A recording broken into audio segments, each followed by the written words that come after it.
Have you invested in Ethereum like I have? I bought some a few years ago. How are you going to know when it's time to sell and cash in on your investment? Elliott Wave, when it's done properly by someone who knows what they're doing, is an excellent part of figuring out when it's time to sell. Our new analyst, Jack Frost, is going to be providing regular, comprehensive, detailed Elliott Wave analysis of Ethereum on a weekly basis as a subscription on our website, Pure Elliott Wave. That's going to start in a few weeks.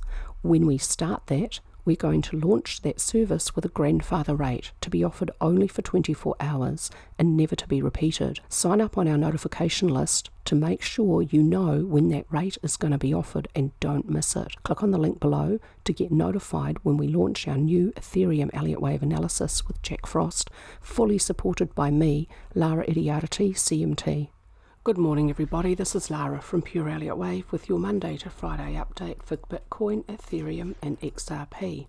On Friday the 22nd of March, happy Friday everybody. A couple of days ago when we had the strong downward movement, I said I wanted to see a bullish reversal pattern, and then I wanted to see, for further confidence that we may have a low in place, I wanted to see some strength in movement for the 21st. We got the first part, we got a bullish reversal pattern for Bitcoin and a strong bullish engulfing pattern, but it hasn't had follow through for the 21st of March, so I only have some confidence that a low may be in place for the 20th of March, not as much confidence as I would have hoped for. But the bullish pattern is still here. Support at 63.70 has still held. Resistance at 68,800 was unable to be overcome yesterday, and that looks like that may have halted price and seen a little pullback again, so still finding resistance in this area. If price can close above 68,800, then I'd expect some energy to be released again to the upside. Yesterday's session completes a smaller range session with overall downward movement within the session with weak volume. So yesterday looks like a little reaction following the previous day's upward movement and not necessarily the continuation of more downward movement. It's not particularly strong. It looks like a rest or a pause after the previous day's strong upward movement. ADX is declining. It's now nicely in neutral territory, down from extreme trend conditions. The DX line starting to whipsaw. This is a look of ADX when price is consolidating or in a pullback or in flux from one direction to the other, and we can't tell which of those situations is correct. For that I use the Elliott Wave counter, rely heavily on that for Bitcoin. And I'm putting ADX in context with other indicators. RSI remains neutral. It's been bought down from deeply overbought, exhibiting double bearish divergence, so this pullback has relieved extreme conditions, which is excellent to see in a normal, healthy, bullish run. Price doesn't move in a straight line. Likewise, money flow has been bought out of extreme after exhibiting overbought conditions and double bearish divergence. Again, price doesn't move in a straight line, and when you see a deep pullback or time-consuming consolidation, relieving short-term extreme conditions, that is actually excellent to see some good health in the bullish run. Don't expect price to always move in a straight line. Along with volume pushing price higher in the last bullish run, ATR as a measure of volatility was strongly increasing. This is a hallmark of a bull run for a cryptocurrency and not a bear market rally. Now I expect there's probably still quite a lot of bearishness out, even though Bitcoin has made new all-time highs, because it isn't just rocketing on up right here. I expect a lot of people are saying, look, it just can't keep going up. It's going to go down. We have to see a bear market. There's no way Bitcoin can really go up. But I'm seeing a lot of strength in these charts, and I'm seeing this pullback is absolutely normal to be expected behavior. What I don't see is evidence at higher time frames of extreme conditions requiring a huge change from bull to bear, and what I don't have is a completed Elliott Wave count. If you want my Elliott Wave analysis for Bitcoin, you can get it. There are links in the description box down below. I update my Elliott Wave count in detail every Monday for my membership. I have two Elliott Wave counts for Ethereum. This is the main Elliott Wave count. All of my Elliott Wave counts at the higher time frames see an intermediate degree third wave within primary wave 3 within cycle wave 3. So this daily chart looks at the detail of intermediate wave 3, seeing the middle potentially having passed here. Minor wave 3 unfolding as an impulse with 1, 2, 3 incomplete, then we'll need 4 and 5. 3 an impulse with 1, 2, 3, 4, 5 needed to complete. 4, if it continues lower, may not move into one price territory below 2717.20. 4 may have been a sharp zigzag, finding support a bit below the log function of the 0.382 Fibonacci ratio at 3201.62 and just a little bit short of the lower edge of this channel. For my alternate, I've moved the degree of labelling within this developing impulse down 1 degree, seeing it potentially as another first wave, and so the middle of a big third wave for this alternate has not yet passed and is still ahead. If an impulse is just my minuet wave 1, then it's 1, 2, 3, 4, 5 to complete minuet wave 1, and when that's complete, a deeper pullback for minuet wave 2 may not move beyond the start of 1 below 2092.33. It's impossible to tell at this stage which of these two alternates is correct. The structure essentially is at this stage the same, and in coming weeks and months I'll start to figure out which one looks more likely. For now, I think the main wave count looks more likely. They do not diverge or differ with the expected direction next. Technicals for Ethereum, it looks like this pullback may be complete because we've got a very strong bullish reversal pattern and a piercing pattern, and it had some push from volume, so we can have some confidence in this reversal pattern, finding support about 3050. Yesterday, Ethereum was unable to overcome resistance at 3580. There may be a little bit of work to do before it's able to do that. If it closes above that point, resistance becomes support.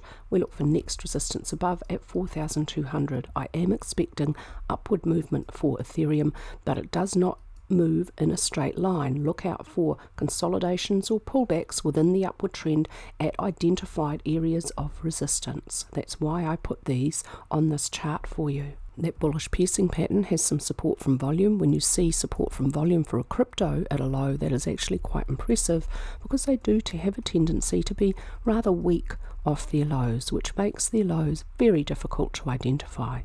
So this is really bullish for Ethereum and quite good to see. That pullback for Ethereum has brought RSI down from deeply overbought and nicely back in neutral territory. There is again plenty of room for the upward trend to continue. Likewise, money flow reached overbought and exhibited bearish divergence. It's nicely back in neutral territory. Plenty of room now for the larger upward trend to continue. At this time frame today, ADX is declining. The DX lines have crossed over. There's no clear trend indicated.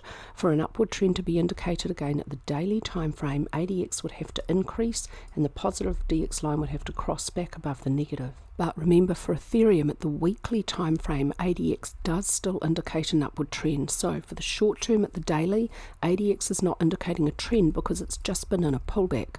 At the weekly time frame, ADX is still indicating a trend. The trend is up, and it's not nearly as extreme as it can get when this market has a strong bullish run. There is plenty of room for this bullish run to continue at higher time frames, and now again at lower time frames as well. That pullback has been a really healthy experience for Ethereum in this larger bullish run. It's really good to see. I'll give you two Elliott Wave counts for XRP today. They both see a first wave complete as leading expanding diagonal here. This first Elliott Wave count considers a zigzag complete for minute wave 2, a 68.9% of minute wave 1. It's a relatively deep correction. Second wave corrections following first wave leading diagonals are commonly very deep, so this does now fit that expectation. It could continue lower though, so I do have an alternate. It's all the same from this point here. Here we are on the alternate, still seeing a leading expanding diagonal complete for minute wave 1. Now potentially could be followed by a deeper correction, a double zigzag for minute wave 2. When you see a simple three-wave corrective structure, consider the depth. Is it a normal depth? If it's relatively shallow and not as deep as you expected, consider a double zigzag to pull price lower. In a bull market, higher in a bear, obviously. Double zigzags are actually pretty common structures, particularly in a second wave correction. The first zigzag here, you just move the degree down and you label it W. This is the first zigzag in a double. The double is joined by a 3 in the opposite direction. X waves and multiple zigzags are almost always relatively brief and shallow, so I'm going to label X potentially complete here, and now Y to continue lower. Expect Y to move reasonably beyond the end of W, because the purpose of the second subsequent zigzag in a multiple is to deepen the correction when the first zigzag doesn't move price deep enough. To achieve that purpose, Y should move reasonably beyond the end of W. For this one, I'm not going to calculate a target. I'm going to use identified previous support in the 54-55 cent area. So that's where I expect this Elliott Wave count expects support to be found. 54-55 cents, that's a technical area of support, not an Elliott Wave target, and I prefer that at this time. Minute 2 may not move beyond the start of 1 below 0.4883. The larger picture for both of them is the same. It's just how low is this pullback going to go? For XRP, it could be a bit lower. And this is what it would look like in Elliott Wave terms. Technicals for XRP, this is one reason why I consider that alternate. There is no bullish reversal pattern at the lows here. This pullback for XRP could continue lower, although it doesn't need to relieve extreme conditions, and conditions didn't get that extreme at the last high for XRP. Looking for support now at 60 cents. If that's broken through, then my alternate Elliott Wave count will be expecting more downward movement to find support in the area about 54 to 55 cents.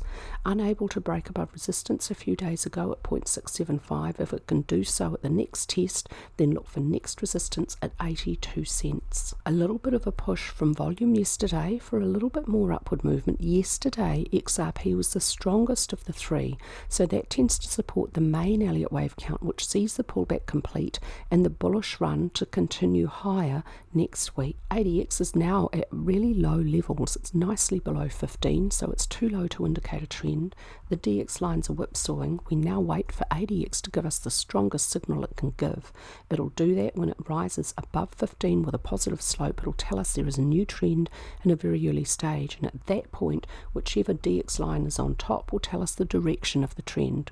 Green will be up, red will be down. The pullback relieved RSI from very short-term, slightly overbought conditions. There's plenty of room for the upward trend to continue. Money flow remains neutral, plenty of room for the upward trend to continue. That's it for me today with your analysis for these three, and I hope everyone's looking forward to a lovely weekend.